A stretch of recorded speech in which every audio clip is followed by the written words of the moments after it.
ஜெயம் ரவி என்கிற ரவிமோகன் அவர் பார்த்தீங்கன்னா தன்னுடைய டோட்டலாகவே திரையுலக வாழ்க்கையை மாற்றி அமைக்கிறாரு.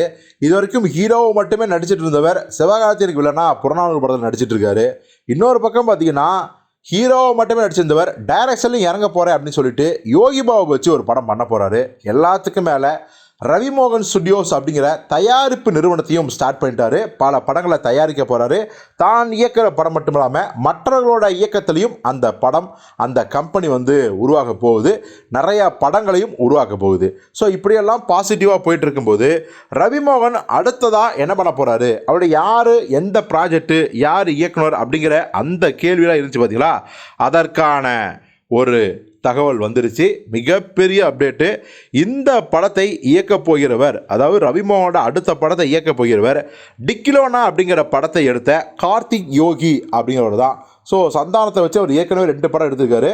ஸோ அதில் டிக்கிலோனா ஒரு நல்ல வரவேற்பை பெற்ற ஒரு படம். இந்த இயக்குனர் தான் நம்ம ரவிமோகனை இயக்க போகிறார். ஸோ இந்த படத்துக்கு என்ன டைட்டில் வச்சுக்காங்கன்னா ப்ரோ கோடு அப்படிங்கிற டைட்டில் வச்சுக்காங்க. இங்கிலீஷ் டைட்டில் தான். ப்ரோ கோடு அப்படிங்கிறது ஒரு இங்கிலீஷ் டைட்டிலாக இருந்தாலும் கூட இளைஞர்கள் மத்தியில் பேசிக்கொள்கிற ஒரு சகஜமான வார்த்தையாக மாறிட்டு வருது. இன்னொரு பக்கம் பார்த்தீங்கன்னா இதற்கு முன்னாடி ராஜேஷ் இயக்கத்தில் ஜெயம் ரவி என்கிற ரவிமோகன் நடித்த படம் பிரதர், இதில் ப்ரோ கோடு அப்படிங்கிறது தான்.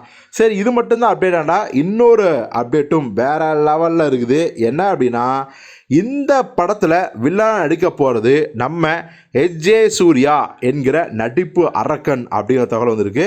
அது மட்டும் கிடையாது, இந்த படத்தில் ஜெயம் ரவி ஜோடியா 4 ஹீரோயின்ஸ் நடிக்கிறாங்களாம். ஆக்ஷன் படம், அதிரி புதிரியான ஆக்ஷன் படம். அதே சமயத்தில் எஜே சூர்யா வில்லன், 4 ஹீரோயின்கள் அப்படிங்கிறது தான்.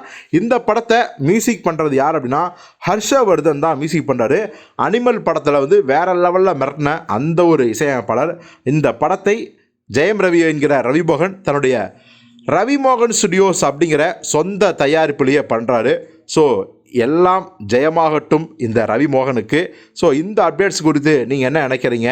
ஜெயம் ரவிக்கு வில்லனா எஜே சூர்யா இந்த ஒரு விஷயத்தை எப்படி பார்க்குறீங்க அப்படிங்கிறத கமெண்ட்டில் சொல்லுங்கள்.